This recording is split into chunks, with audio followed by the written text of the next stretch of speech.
하나님께서 우리에게 주시는 말씀은 요한일서 2장입니다. 요한일서 2장 1절에서부터 5절까지입니다. 돌아가면서 교독하도록 하겠습니다. 제가 먼저 읽겠습니다. 나의 자녀들아, 내가 이것을 너희에게 씀은 너희로 죄를 범하지 않게 하려 함이라. 만일 누가 죄를 범하여도 아버지 앞에서 우리에게 대언자가 있으니 곧 의로우신 예수 그리스도시라. 그는 우리 죄를 위한 화목 제물이니 우리만 위할 뿐 아니요 온 세상의 죄를 위하시니라. 우리가 그의 계명을 지키면 이로써 우리가 그를 아는 줄로 알 것이요, 그를 아노라 하고 그의 명령을 지키지 아니하는 자는 거짓말하는 자요 진리가 그 속에 있지 아니하되. 같이 읽겠습니다. 시작. 누구든지 그의 말씀을 지키는 자는 하나님의 사랑이 참으로 그 속에서 온전하게 되었나니 이로써 우리가 그의 안에 있는 줄을 아노라. 우리 한 번 더 읽겠습니다. 5절 시작. 누구든지 그의 말씀을 하나님의 사랑이 참으로 그 속에서 온전하게 되었나니 이로써 우리가 그의 안에 있는 줄을 아노라. 아멘. 하나님께서 우리에게 주시는 말씀의 제목은 주께 몰입하라입니다. 주께 몰입하라 라는 제목으로 말씀을 선포하도록 하겠습니다. 항상 이쪽에 모여 계셨는데 이제는 이쪽으로 옮기셨네요. 할렐루야. 주께 몰입하는 우리가 됐으면 좋겠습니다. 우리 옆 사람과 인사합시다. 주님께만 몰입합시다. 주님께만 몰입합시다. 주님께만 몰입하는 우리 글로벌 비전교회 모든 분들 됐으면 좋겠습니다. 요한일서는 우리가 읽었던 이 요한일서는 천국을 풀어놓은 책입니다. 사도 바울은 서신서를 통해서 말씀하시는 게 너무나 어렵지만 이 사도 요한이 이 요한은 이 요한일서를 풀면서 천국에 대한 얘기를 자기가 본 거, 자기가 보고 느낀 것을 그대로 풀어냈기 때문에 우리가 쉽게 이해할 수 있는 이 책이 바로 요한일서입니다. 천국에 대한 책인데 여러분 천국 정말 가보고 싶지 않으세요? 소리가 되게 저 놀이동산을 가보고 싶으신가요? 천국을 정말 가보고 싶으시죠? 천국을 갈 줄을 믿습니다.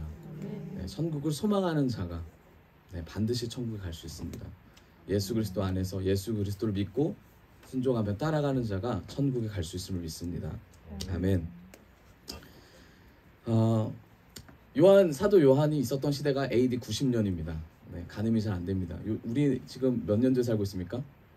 2023년. 2023년 AD 90년은 계산 안 해봐도 엄청 옛날이라는 얘기입니다. 당시에는 많은 박해가 있었던 시대였죠. 사도 요한 또한 박해를 당했습니다. 예수를 믿는다는 사실만으로 많은 로마인들에게 박해를 당했던 그런 시대였습니다. 눈에 보이지 않는 하늘의 것을 쫓아간다라는 게 당시엔 정말 말도 안 됐던 일입니다. 지금도 말도 안 되죠, 그렇죠? 근데 당시는 더 말도 안 됐던 얘기예요. 그런 사도 요한이 하나님한테 영감을 받고 하나님의 은혜로 천국을 왔다 갔다 하는 은혜를 받습니다. 그럼 사도 요한 시대에 상황은 그렇게 힘든 시대지만 사도 요한 상태는 어떤 상태였을까요? 무너지는 상태였을까요? 아니면 기뻤던 상태였을까요? 기뻤던 상태였겠죠. 천국을 왔다 갔다 하는, 하나님을 만나고 하나님 안에서 누리는 그 기쁨 안에 거하게 되는 아주 놀라운 역사를 사도 요한이 경험하게 되는 시기였습니다. 이때 당시에 사도 요한의 컨디션은 영적으로 아주 좋았다라고 말할 수 있습니다. 만약에 지금 많이 힘든 가정 가운데 하나님과 교제하시면서 하나님 앞에 나아가시고 하나님과 연합하고 계시다면 그분의 컨디션은 아주 좋다입니다. 우리 옆 사람 한번 볼까요? 좋은지? 한번 얘기해 봅시다. 당신의 컨디션이 좋아 보입니다. 당신의 컨디션이 좋아 보입니다. 다행이죠. 그렇죠. 영적인 컨디션이 좋았던 이 사도 요한이 이 성경을 통해서 말하고자 하는 내용은 뭐였냐면 아까 말씀드렸듯이 천국인데 천국을 향하여 무엇을 집중하고 있는지에 대해서 이제 말하고 있습니다. 그럼 주제가 뭘까요? 이 요한 일서의 주제가 뭘까요? 사도 요한이 말하고자 하는 것은 주제는 바로 천국이죠. 그렇죠? 근데 그 천국은 하나님이 통치하신다라는 것을 명확히 말하고 있습니다. 그리고 그 통치하신 하나님이 어떤 분이신가?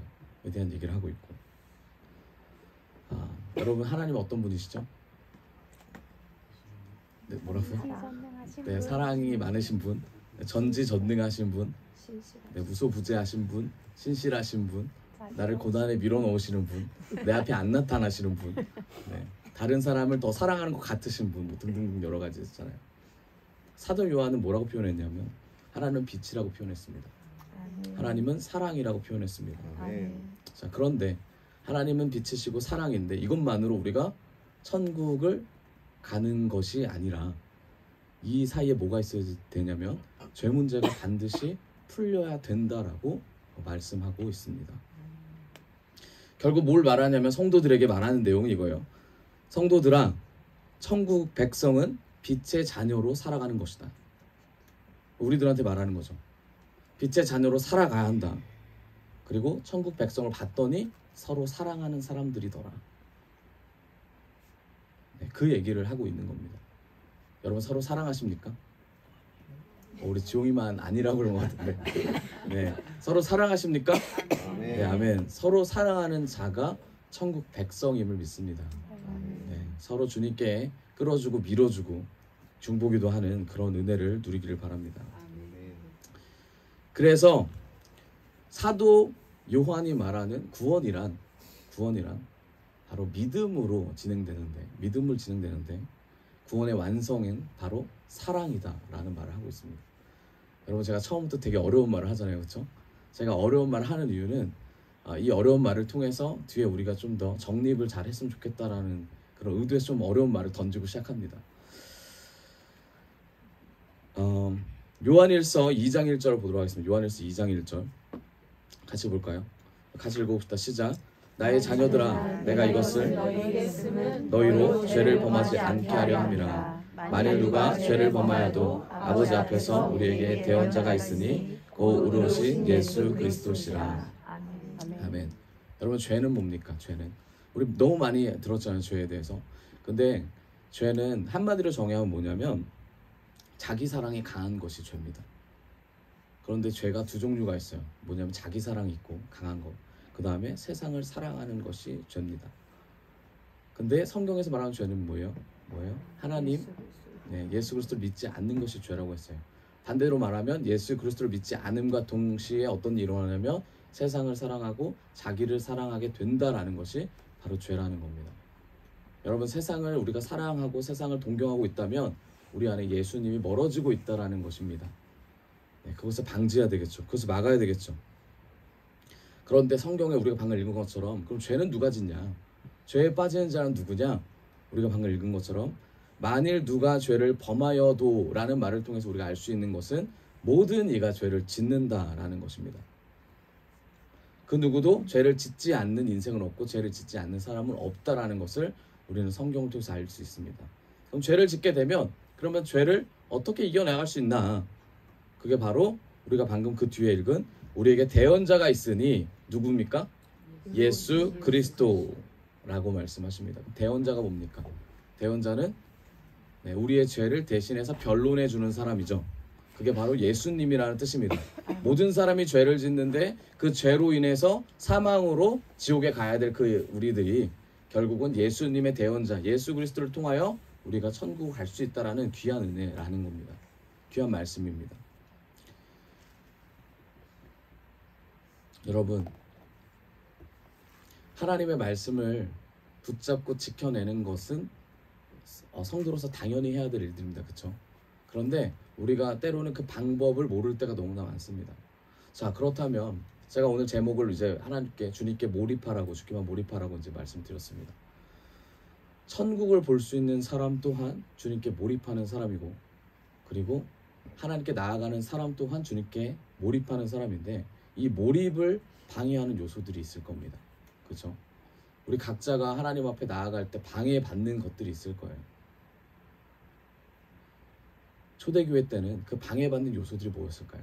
초대교회 때 하나님을 끝까지 사랑하고 믿었던 그 사람들에게 하나님보다 다른 것이 더 소중하고 귀하고 천국보다 더 가치 있다라고 말하는 것들이 뭐였을까요?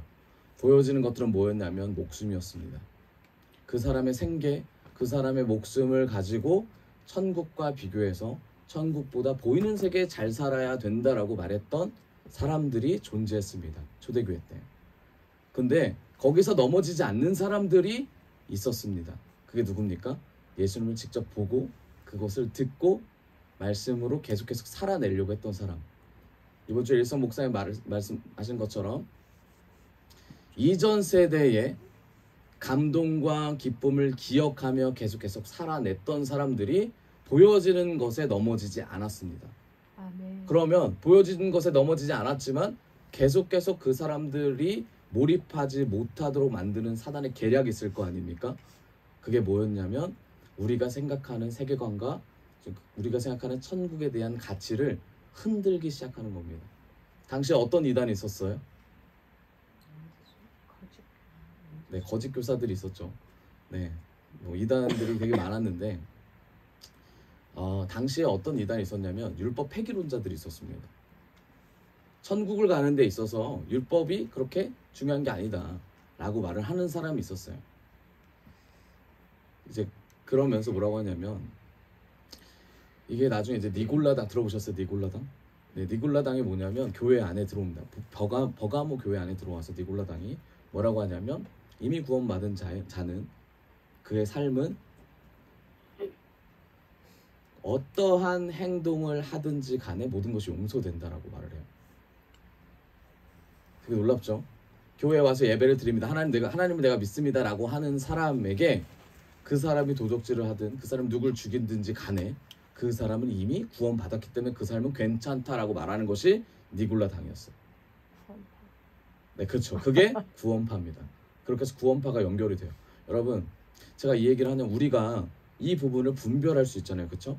그런데 이 부분이 우리에게 들어오면 어떻게 되냐면 우리에게 들어오면 이게 우리의 삶에 이게 접목이 되는 순간 바뀌게 되는데 자, 율법주의는 너무 잘 알잖아요. 율법 뭔가 아닌 것 같아. 그렇죠?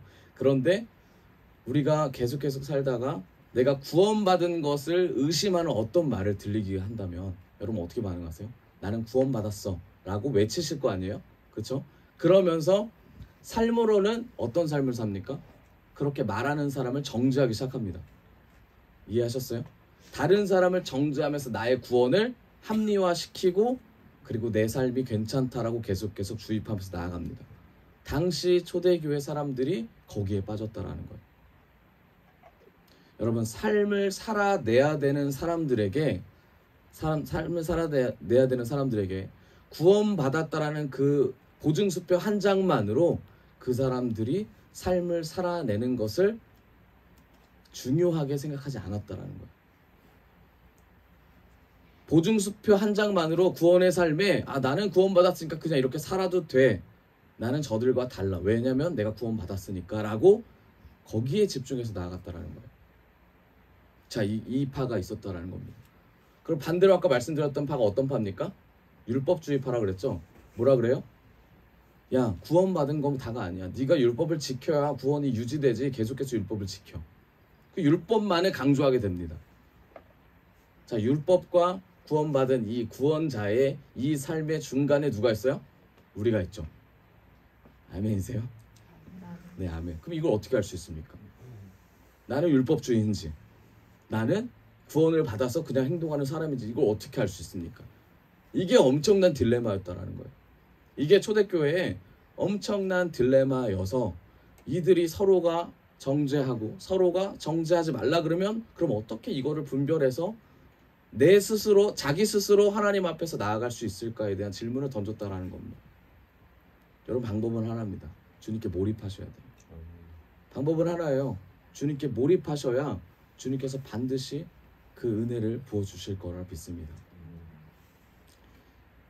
요한일서 2장 2절입니다. 같이 읽어볼까요? 시작. 그는 우리 죄를 위한 화목제물이니 우리만 위할 뿐 아니요 온 세상의 죄를 위함이라. 네, 그가 누구예요? 예수 그리스도죠. 예수 그리스도예요. 여러분, 세상은 예수님을 배제하고 예수님이 아닌 다른 것들을 집중하게 만듭니다. 예수님께 몰입되는 것을 방해하고 막기 시작합니다. 환경을 집중하게 만들어요. 그렇죠? 근데 그게 무엇인지를 우리가 점검해 볼 때 반드시 예수님께 나아가지 못한다는 사실을 알게 될 것입니다. 여기서 말하는 1절과 2절을 통틀어서 말하는 건 이제 회개를 얘기합니다. 여러분 아까 제가 말씀드렸던 죄를 이길 수 있는 방법이 이제 회개죠. 회개는 이제 덮답니다. 하나님의 은혜로 우리의 삶이 우리의 죄가 덮어진다라는 것을 의미합니다. 죄 가운데 있을 때 예수님과 교제할 수 없고 연합할 수 없다는 거 너무 잘 알고 계시죠. 그런데 죄 가운데 있을 때 우리가 죄 가운데 있다라는 사실조차 잊게 만드는 것이, 망각하게 만드는 것이 죄라는 사실이에요. 그러면 이 죄에 반응을 해야 될 거 아닙니까? 이 죄를 반응하게 만드는 건 그럼 뭡니까? 율법입니까? 아니면 구원받은 우리의 인생입니까? 나의 생각입니까? 가치관입니까? 죄에 반응하는 삶이 어떤 삶일까요? 저 사람이 잘못된 거 너무 압니다. 근데 저게 죄라는 거 알아요. 그러면 우리는요? 우리는 그 삶을 바라보면서 우리 스스로를 돌아봅니까? 돌아볼 때 있죠. 그런데 정확하게 이게 하나님 앞에서 죄라는 걸 어떻게 합니까? 하나님 앞에서 죄들은 아까 말씀드렸듯이 예수 그리스도를 믿지 않는 게 죄인데, 예수님이 하라는 계명에 순종하지 않은 것 또한 죄예요, 아니에요? 죄예요. 죄입니다. 그거를 우리가 그럼 어떻게 분별할 수 있을까요? 어떻게 알 수 있을까요? 말씀은 예수님의 말씀을 읽어야 되고 들으라고 되어 있습니다.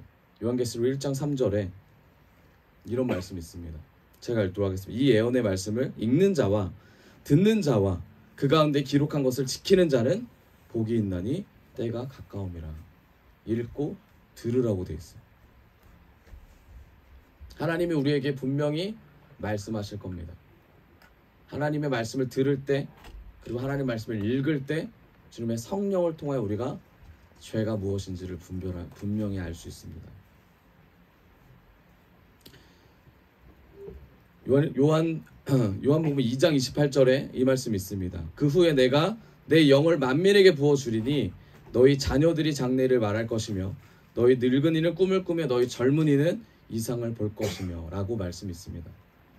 여러분, 성령이 임하는 순간 우리가 죄를 알게 되고 우리의 삶의 변화가 시작되는데, 그 삶의 변화는 우리가 보여지는 것들이 변하게 됩니다.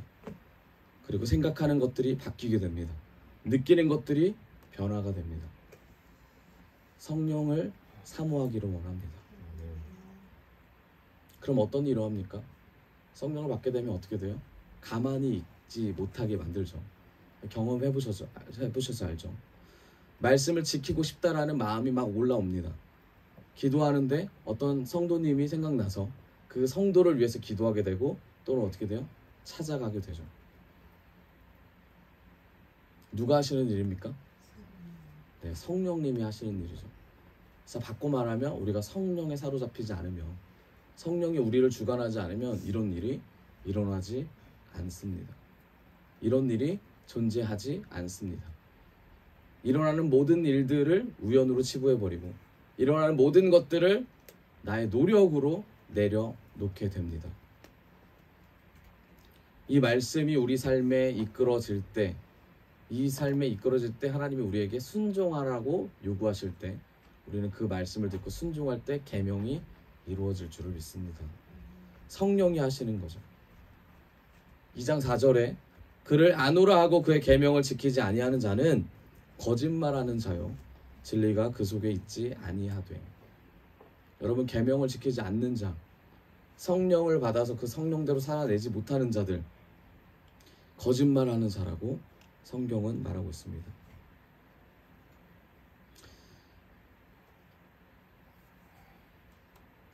여러분, 성령님이 여러분의 인생, 저와 여러분의 인생을 움직이신다는 거 알고 계십니까? 아멘.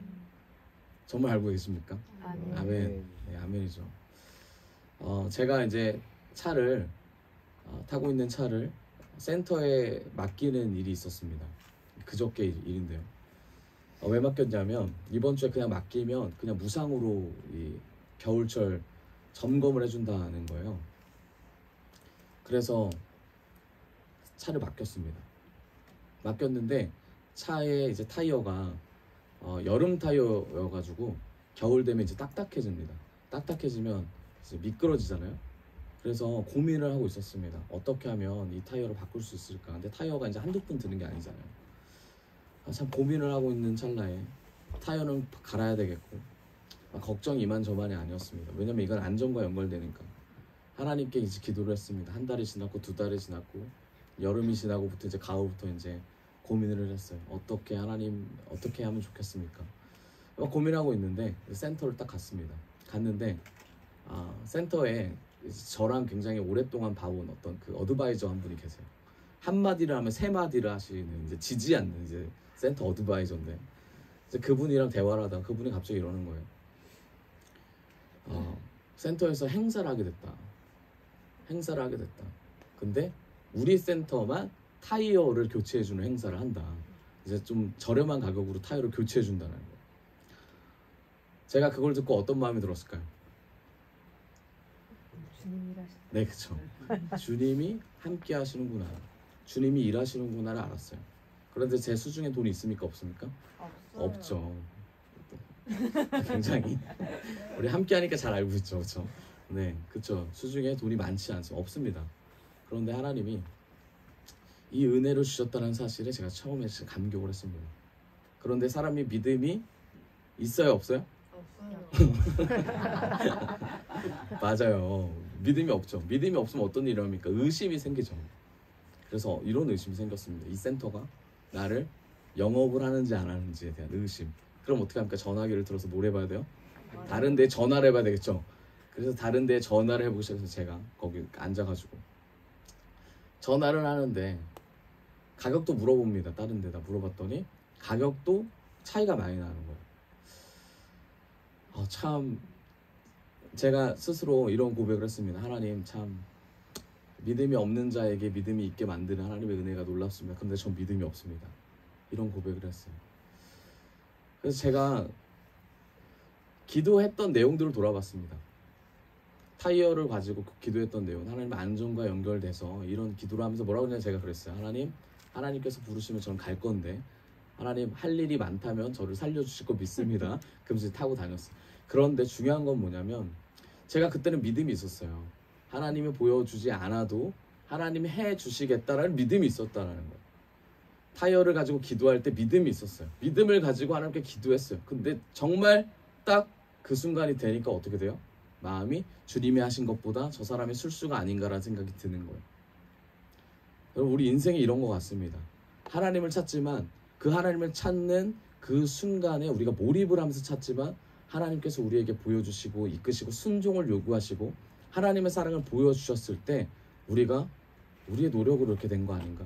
우연이지 않을까라는 그런 마음이 들 때가 있어요. 여러분, 그 마음을 들 때 우리가 죄를 범하는 겁니까? 그 마음이 들 수 있잖아요. 하나님을 믿지 못하는 그 마음이 죄일 수 있지만 그 마음을 가지고 주님, 내가 부족합니다. 연약합니다. 다시 기회를 주시고 은혜를 주십시오. 다시 이런 입술의 고백을 할 때 주님께서 우리에게 은혜를 주실 줄 믿습니다. 주님께서 사랑을 주실 줄 믿습니다. 요한복음 17장 3절 같이 읽어봅시다. 17장 3절. 네, 시작. 영생은 그가 하나님과 그가 보내신 예수 그리스도를 아는 것이다. 아멘.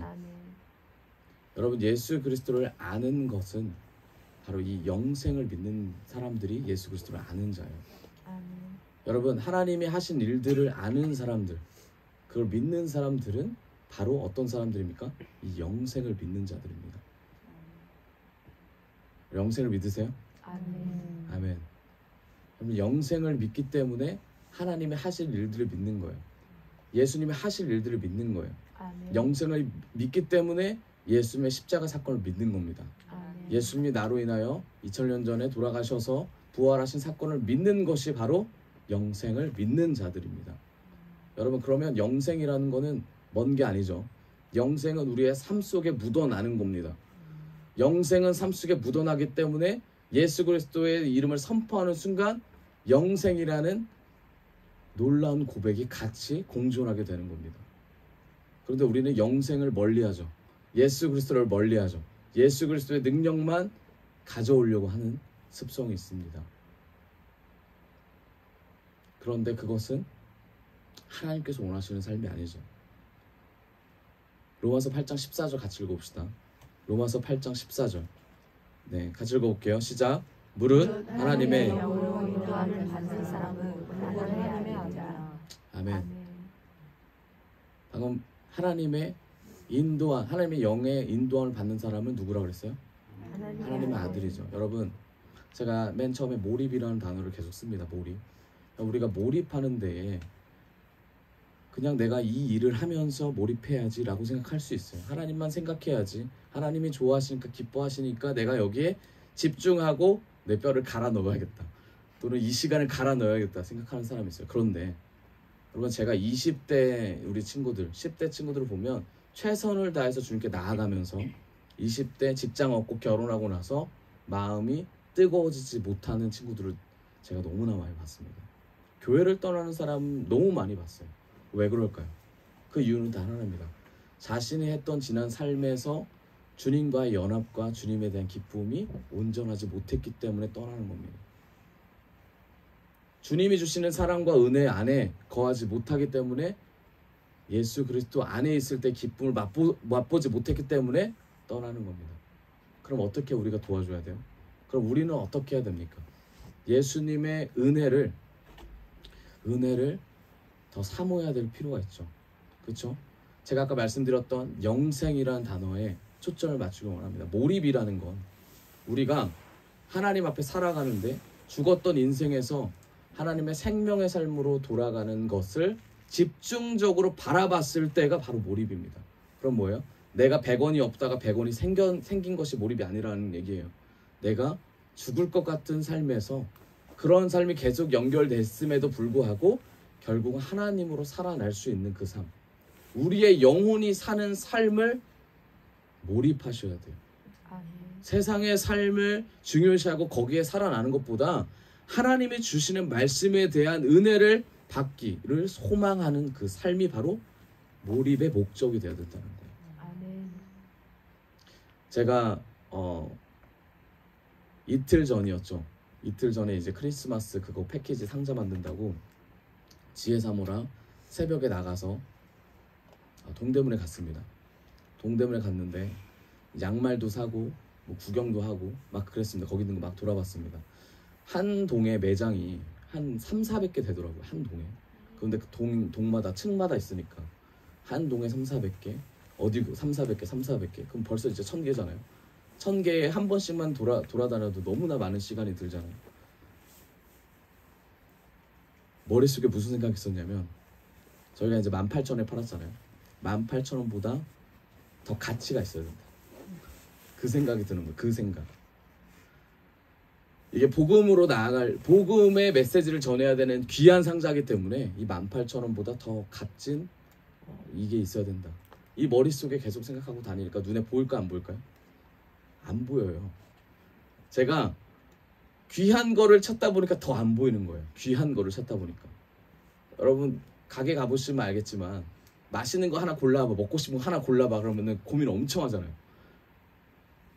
하루 종일 그 고민을 했습니다. 그런데 이제 지혜사모가 여러 개를 갖고 와요. 양말 가게를 갔습니다. 여러 개를 갖고 와요. 쫙 펼쳐요. 사장과 같이 둘이서 아름답고 이쁜 거를 막 갖고 와요. 그러면서 저한테 뭐라고 하냐면, 목사님 결정해 주세요. 제가 그렇게 말했습니다. 전 양말에 대해 하나도 모릅니다. 나의 양말은 흰색 아니면 검은색이잖아요. 하나도 모릅니다. 그런데 결정해달라는 얘기를 계속하는, 결정해주세요. 어떤 게 좋을지 결정해주세요. 고민이 됐습니다. 하나님 앞에 제가 기도해서 하나님 어떻게 결정할까요? 그런데 제가 이 상자에 집중하다 보니까 하나님의 의도와 뜻보다, 다른 사람의 영혼보다 어떻게 돼요? 제 의지와 뜻이 결정이 되는 거예요. 그럼 뭘 계산하게 되죠? 내가 생각했던 금액보다 더 비싸 보이는 걸 선택하는 거예요.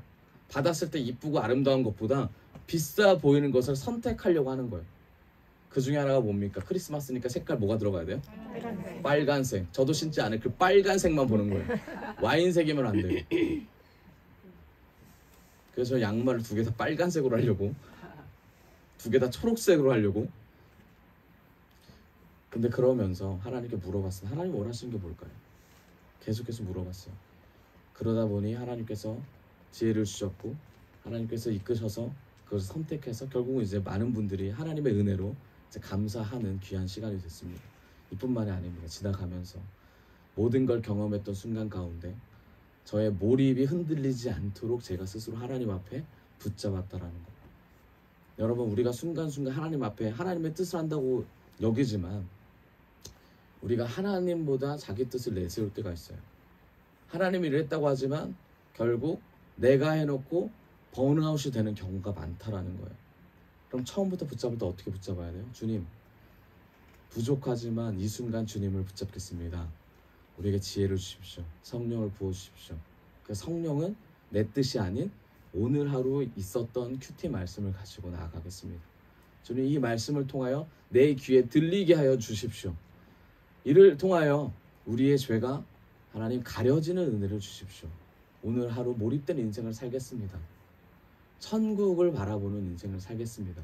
내일 죽어도 하나님의 주신 은혜를 바라보면서 나아가겠습니다. 여러분, 이 고백을 우리가 했으면 좋겠습니다. 이 고백이 우리 안에 있었으면 좋겠습니다. 이 고백이 우리에게 삶으로 나타났으면 좋겠습니다. 여러분, 이제 그 선물 상자를 준비하면서 가봤더니 물건이 도매 가격보다 높은 거예요. 그래서 고민을 했습니다. 물건을 빼게 되면은 많이 이제 조그매지고 없어지고 막 그랬잖아요. 많이 고민을 했어요. 근데 도매에 거기 갔더니 60개를 사면은 저 같으면 61개 주고 62개 줄 것 같은데 전혀 이 내고도 안 해주고 그런 게 없는 거예요. 그냥 하나님의 이게 계획인가 보다, 은혜인가 보다 하고 그냥 진행을 했습니다. 물건들을 샀어요. 사고 나서 계산해 보니까 마이너스인 거예요.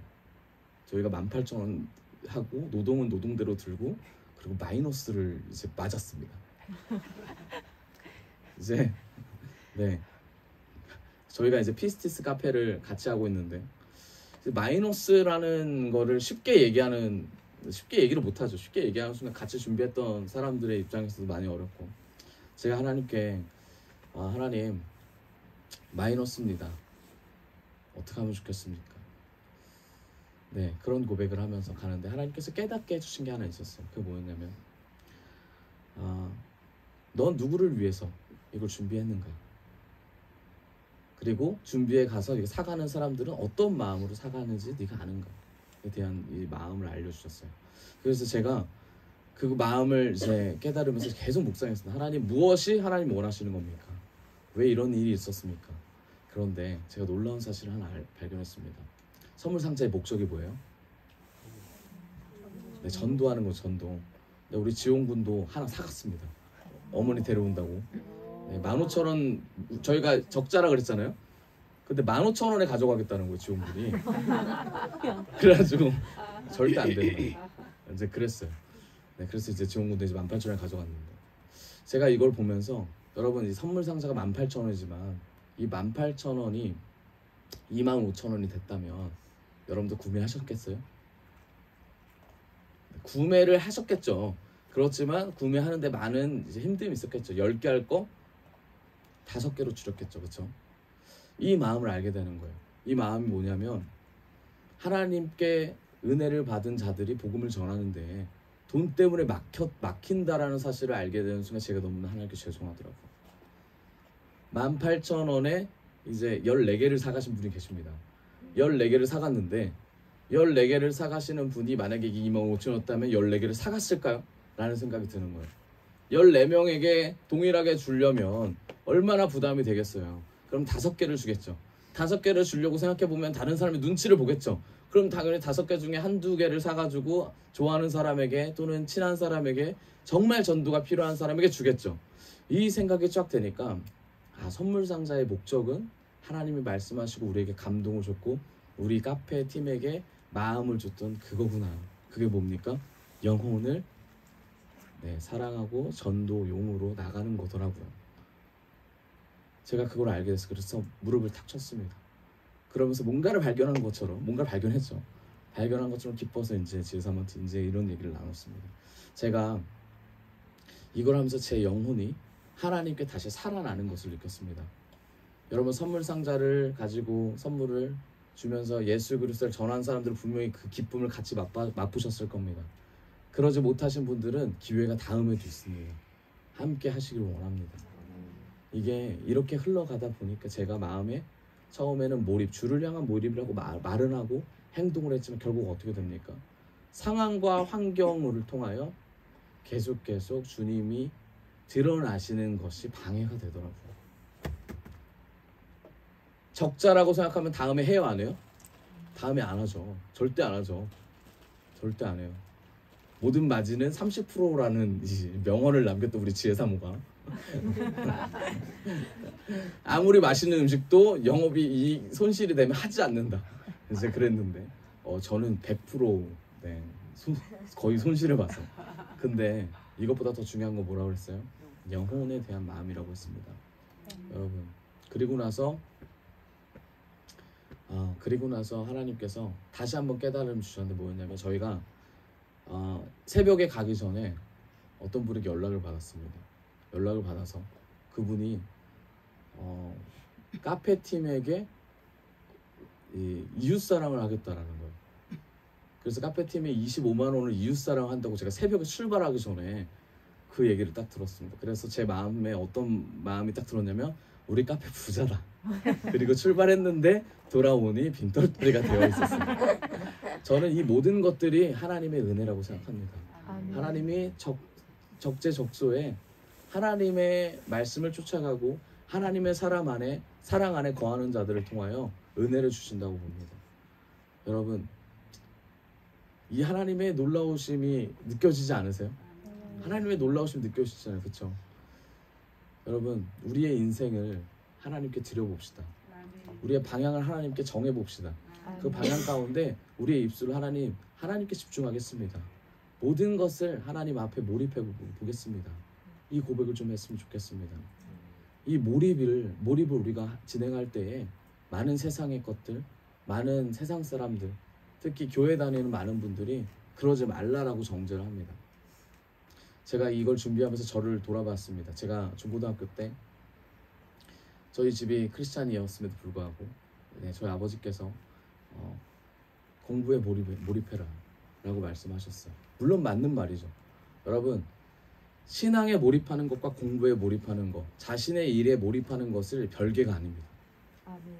자신이 하나님께서 주셨을 때 공부에 몰입하는 그 순간, 하나님을 의지하면서 내가 몰입해야 될 이유, 하나님 배워서 다른 사람을 섬기는데 하나님의 나라를 세우는 데에 목적을 삼겠습니다라는 그 마음을 가지며 나아갈 때 반드시 하나님의 성령이 역사할 줄 믿습니다.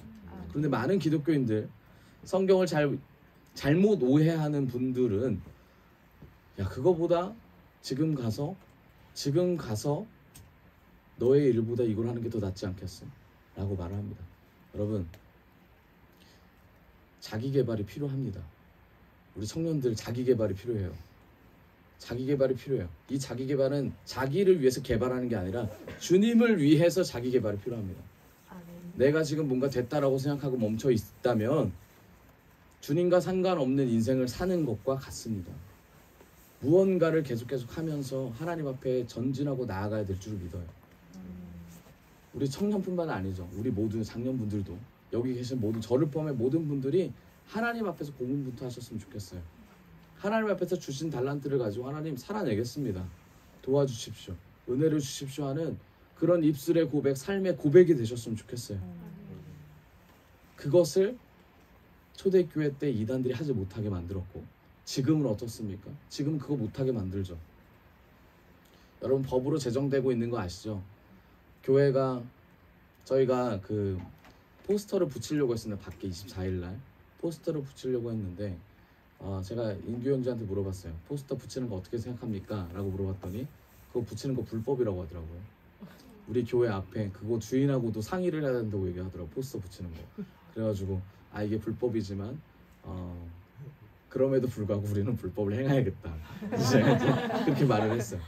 네, 여러분, 이제 점점 그리스도인들이 하는 모든 것들이 불법이 됩니다.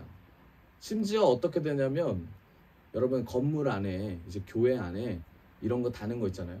이거 다는 것도 나중에 이게 다 불법이 될 겁니다. 교회에 예배를 드리고 예배를 드리는 거에 목적을 삼지 종교적인 색채를 띠는 것 자체가 불법이 될 겁니다. 이게 지금 어디에 시행되고 있어요? 학교에서 이게 되고 있어요. 학교. 여러분, 학교에서 되고 있어요. 학교. 이게 무슨 말씀을 드리냐면, 이제 학생 인권 조례, 여러분 잘 아시죠? 학생 인권 조례. 학생은 어떤 일입니까? 학생은 존중받아야 될 존재다 라고 말하면서 이 아이가 만약에 우리 지용군이 그리고 우리 사랑의 어린이 우리 유리 어린이가 여기서 잠을 자요. 만약에 잠을 자요. 아니, 만약은 아니지만 잠을 자요. 잠을 자요. 잠을 자면 선생님이 만약에 이 학생한테 벌을 합니다. 우리 지용 학생 stand up 했어요. 일어났어요. 자, go back 했어요. 뒤로 갔어요. 이 얘기를 하면 이 아이의 인권이 무시되는 거예요. 그럼 선생님은 아동학대로 신고가 됩니다. 학생 인권 조례. 지금 이런 상황입니다. 민원이 많이 들어오는 상황이 여러분 이게 삶에서 계속 일어나는 이제 변화되는 상황이에요. 여러분 전도 그 지하철역 앞에서 전도 못하는 거 아시죠? 알아요? 지하철역 앞에서 전도 못해요. 대중에게 혐오스러운 발언을 하는 순간 문제가 생깁니다. 혐오라는 단어, 다른 이가 듣기 싫어하는 말, 기준이 없죠? 그게 종교도 포함됩니다. 그러면 이 앞으로 이런 세대에 우리가 살아갈 겁니다. 이런 세대에 우리가 분별하면서 하나님의 말씀을 전할 수 있는 시대가 얼마나 남았을까요?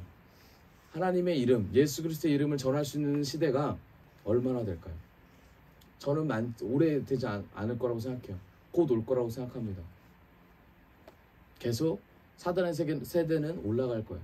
여러분, 이단이 초대교회 때 자행했을 때, 많아졌을 때 많은 이단들이 있었지만 가장 아까 대두되는 이단 율법주의와 아까 이제 도덕 폐기론 근데 그 중에 더 유명했던 이단 중에 하나가 뭐냐? 혼합주의였어.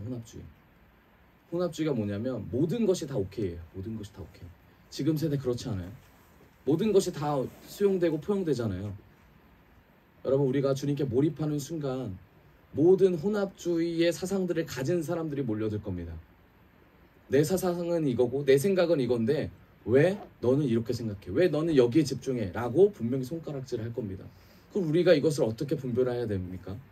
하나님께서 말씀하셨습니다. 그렇죠? 말씀을 통해서 분별하라고 돼 있어요. 여러분 성령을 통해서 분별하라고 돼 있어요. 혼합주의가 어떤 주의예요? WCC죠. WCC 잘 아시죠? 모든 종교 다 하나. 그런데 여기에 천주교가 들어갔습니다.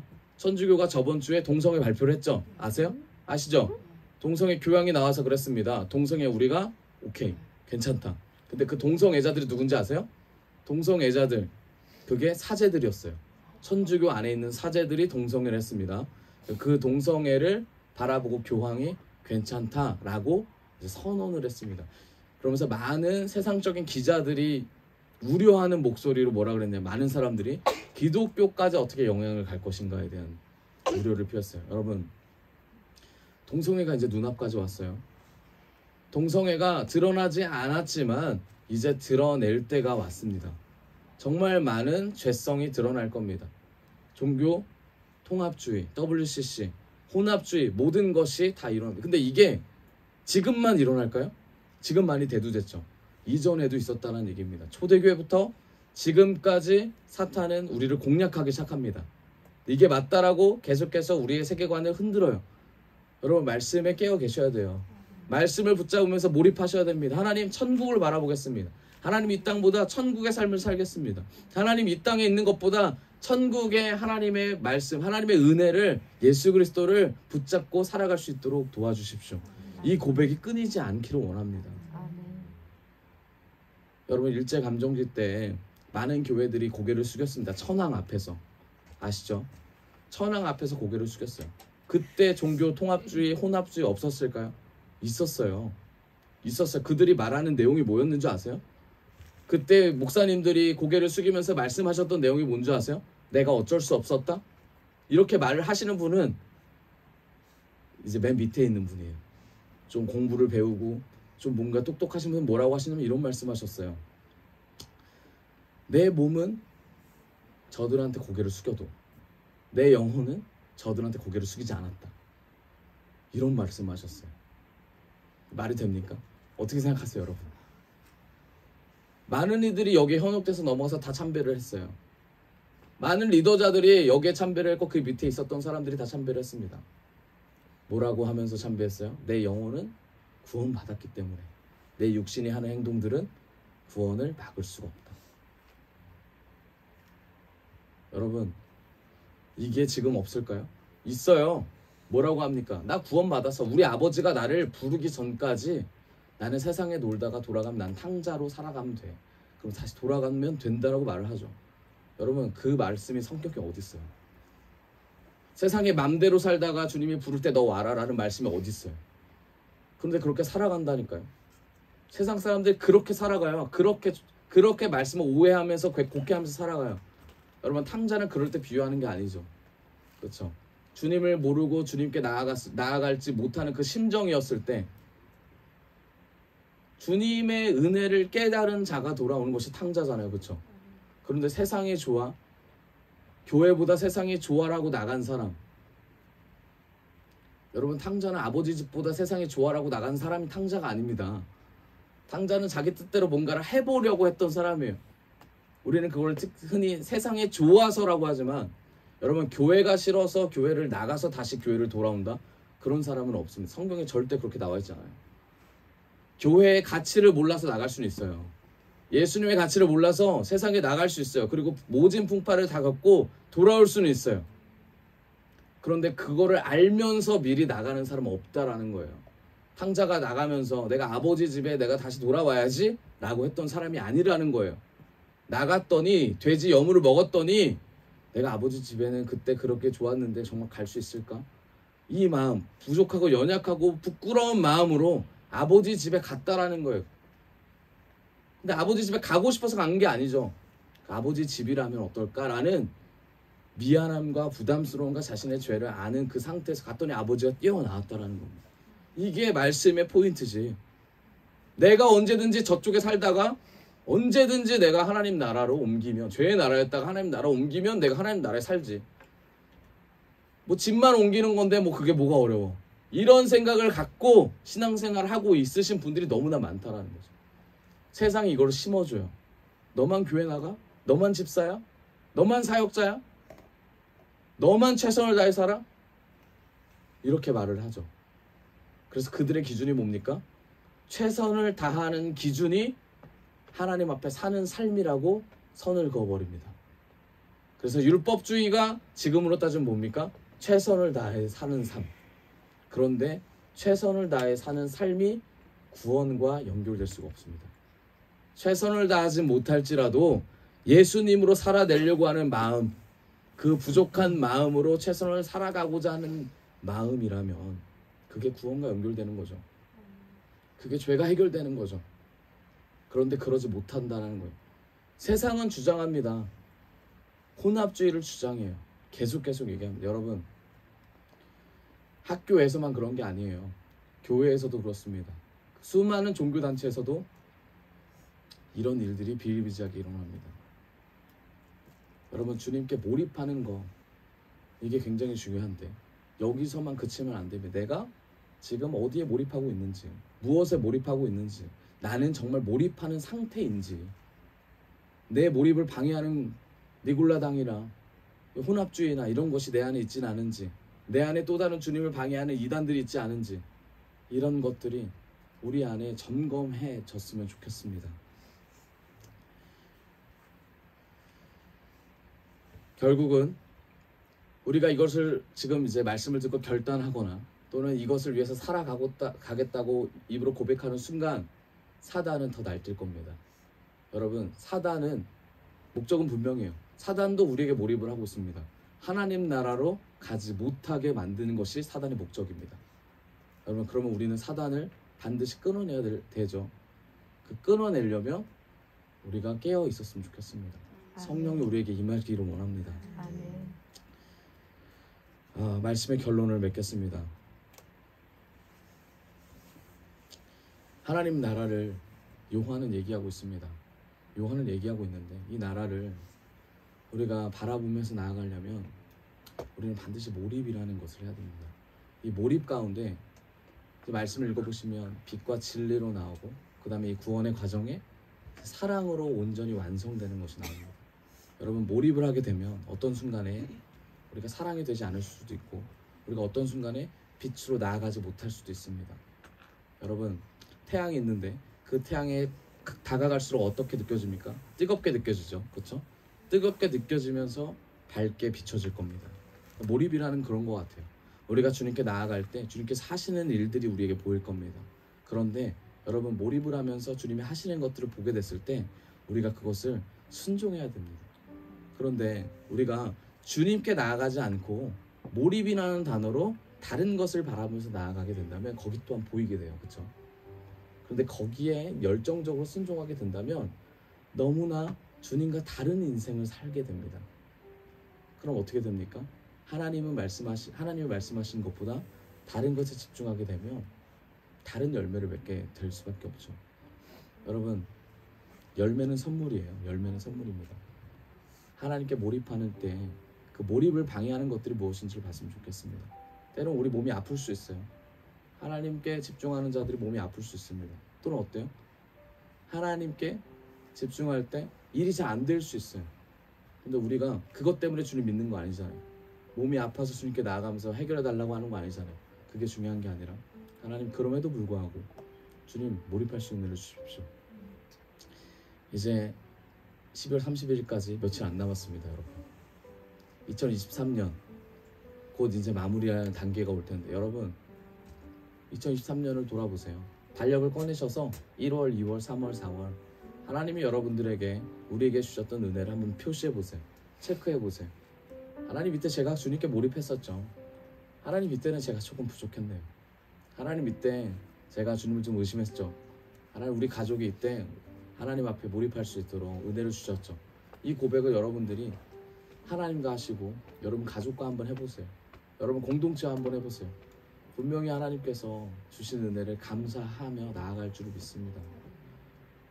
2024년 동안 하나님께서 우리에게 큰 은혜를 주실 겁니다. 그게 천국의 삶을 누리게 하는 은혜입니다. 여러분, 주께 몰입합시다. 옆 사람과 인사합시다. 주님께 몰입합시다. 주님께 몰입합시다. 네, 우리 시간 같이 찬양하면서 나아가도록 하겠습니다.